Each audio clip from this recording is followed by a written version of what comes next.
சென்னையில் தொகுதிகள் கேட்டு திமுகவுக்கு அதன் கூட்டணி கட்சிகள் நெருக்கடி கொடுப்பதாக கூறப்படுகிறது. கடந்த 2021 சட்டசபை தேர்தலில் வேளச்சேரி தொகுதி காங்கிரசுக்கு ஒதுக்கப்பட்டது. ஸ்ரீபெரும்புதூரில் தமிழக காங்கிரஸ் தலைவர் செல்வ பெருந்தகை வெற்றி பெற்றார். இம்முறை எழும்பூர் அல்லது பூந்தமல்லி தொகுதியை அவர் கேட்பதாக கூறப்படுகிறது. கூட்டணியை காப்பாற்றியதில் செல்வ பெருந்தகை முக்கிய பங்கு வகித்தார். அவரது வேண்டுகோளை நிராகரிக்க முடியாத நிலையில் திமுக உள்ளதாக கூறப்படுகிறது. மேலும் டி நகர் தொகுதியையும் காங்கிரஸ் கேட்பதாக கூறப்படுகிறது. தேமுதிக பொதுச் செயலாளர் பிரேமலதா விஜயகாந்த் தனக்காக விருகம்பாக்கம் தொகுதியை கேட்பதால் முடியாது என கூற முடியாமல் திமுக தவிக்கிறது. மார்க்சிஸ்ட் கம்யூனிஸ்ட் கட்சியில் சிஐடியு தொழிற்சங்க தலைவர் சவுந்தரராஜன் பெரம்பூர் எம்எல்ஏவாக இருந்தவர். அவருக்காக பெரம்பூர் அல்லது மதுரவாயல் தொகுதியை மார்க்சிஸ்ட் கம்யூனிஸ்ட் கட்சி கேட்கிறது. இது தவிர ஆர்கே நகர் தொகுதியை விடுதலை சிறுத்தைகள் கட்சி கேட்பதாகவும் கூறப்படுகிறது. சென்னையில் கூட்டணி கட்சிகளுக்கு தொகுதி ஒதுக்குவதை தவிர்த்து வரும் திமுகவுக்கு இது நெருக்கடியை ஏற்படுத்தியுள்ளதாக அக்கட்சியினர் தெரிவித்துள்ளனர். கரூரில் தாவேக தலைவர் விஜய் பங்கேற்ற கூட்டத்தில் நெரிசலில் சிக்கி 41 பேர் உயிரிழந்த சம்பவத்தின் பின்னணியில் திமுகவை சேர்ந்த முன்னாள் அமைச்சர் செந்தில் பாலாஜி இருப்பதாக சிபிஐ அதிகாரிகளிடம் தாவேகவினர் புகார் அளித்தனர். இதையடுத்து டெல்லியில் உள்ள சிபிஐ அலுவலகத்தில் செந்தில் பாலாஜி ஆஜராக சம்மன் அனுப்பப்பட்டிருந்தது. ஆனால் அந்த சம்மனை செந்தில் பாலாஜியோ அவரது அலுவலக ஊழியர்களோ பெறவில்லை. செந்தில் பாலாஜிக்கு இமெயில் வாயிலாகவும் சம்மன் அனுப்பப்பட்டது. அதற்கும் செந்தில் பாலாஜி தரப்பில் பதிலளிக்கப்படவில்லை. சம்மனை ஏற்று விசாரணைக்கும் ஆஜராகவில்லை. இதனால் செந்தில் பாலாஜிக்கு மீண்டும் சம்மன் அனுப்ப சிபிஐ அதிகாரிகள் முடிவு செய்துள்ளதாக தகவல் வெளியாகியுள்ளது. ஆனால் அப்படி ஒரு சம்மன் எதுவும் தனக்கு வரவில்லை என்று செந்தில் பாலாஜி மறுத்துள்ளார். கரூரில் நடந்த தாவேக பிரச்சார கூட்டம் தொடர்பாக எனக்கு சம்மன் வரவில்லை. 3 நாட்களுக்கு முன் கரூர் ராமேஸ்வரப்பட்டியில் உள்ள எனது வீட்டிற்கு சிபிஐ அதிகாரிகள் சென்று விசாரித்துள்ளனர். அப்போது நான் வீட்டில் இல்லை, பெற்றோர் மட்டும் இருந்தனர்.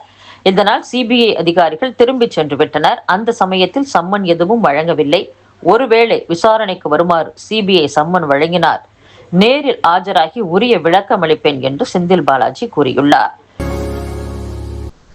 டீக்கடை நடத்தி வந்த ஓ பன்னீர்செல்வத்திற்கு முதல்வர் பதவியை ஜெயலலிதா வழங்கினார். அதிமுகவில் விசுவாசமாக இருப்பேன் என்று கும்பிடு போட்டவர் இன்று திமுகவில் ஸ்டாலினுக்கு விசுவாசமாக இருப்பேன் என்று கும்பிடு போட்டு கும்பிடு குருசாமியாக மாறிவிட்டார்.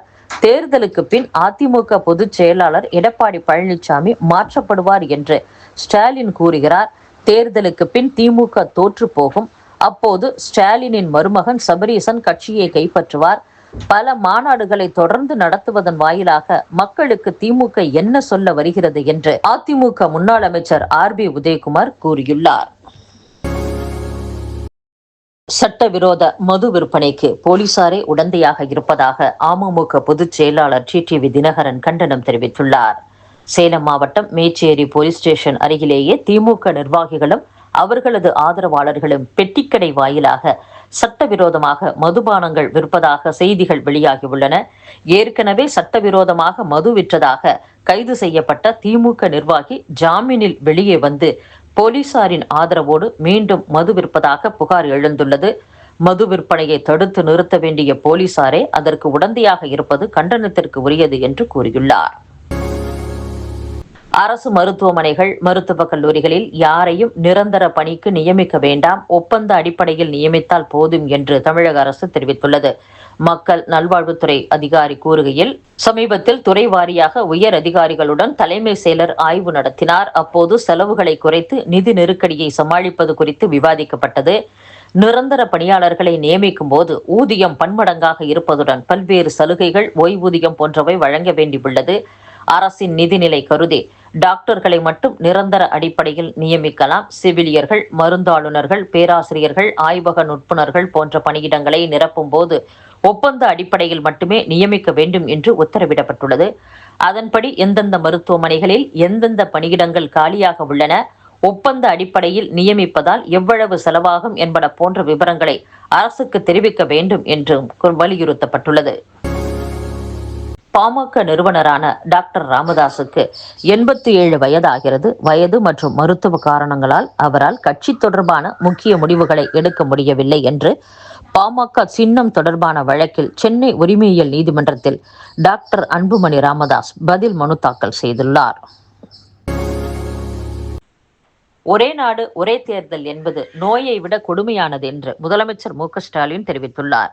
லோக்சபாவுக்கும் மாநில சட்டசபைகளுக்கும் ஒரே நேரத்தில் தேர்தல் நடத்த மத்திய பாஜக அரசு முயற்சித்து வருகிறது. கடந்த 2019 இந்தோனேஷியாவில் ஜனாதிபதி, தேசிய, மாநில சட்டசபைகள், உள்ளாட்சி அமைப்புகளுக்கு ஒரே நாளில் தேர்தல் நடத்தப்பட்டது. இந்த முயற்சி தோல்வியில் முடிந்தது. 900 தேர்தல் பணியாளர்கள் உயிரிழந்தனர். அதைத் தொடர்ந்து தேர்தல்களை 2 முதல் 2.5 ஆண்டு இடைவெளியில் நடத்துமாறு அந்நாட்டு நீதிமன்றம் உத்தரவிட்டது. நம் நாட்டில் ஒரே நாடு ஒரே தேர்தல் முயற்சியை ஆதரிப்பவர்களுக்கு இந்தோனேஷியா அனுபவம் ஒரு எச்சரிக்கை என்றும் முதலமைச்சர் மு ஸ்டாலின் கூறியுள்ளார். அஸ்ஸாமில் நடப்பாண்டு சட்டசபை தேர்தல் நடைபெறவுள்ளது. இதனை முன்னிட்டு அரசியல் கட்சிகள் தேர்தல் பணிகளில் ஈடுபட்டு வருகின்றன. அஸ்ஸாமில் முதலமைச்சர் ஹிமந்த பிஸ்வா தலைமையில் பாஜக ஆட்சி செய்து வருகிறது. இந்நிலையில் மாநில அரசின் அருணோதய் சிறப்பு திட்டத்தின் கீழ் 4 மாதங்களுக்கு சேர்த்து 40 லட்சம் பெண்களுக்கு அவர்களுக்கு வங்கிக் கணக்கிற்கு தலா 9,000 ரூபாய் வீதம் நேரடி பண பரிமாற்றம் செய்யப்படும் என்று அஸ்ஸாம் அரசு அறிவிப்பு வெளியிட்டுள்ளது. Good morning. You are listening to today's top news from India.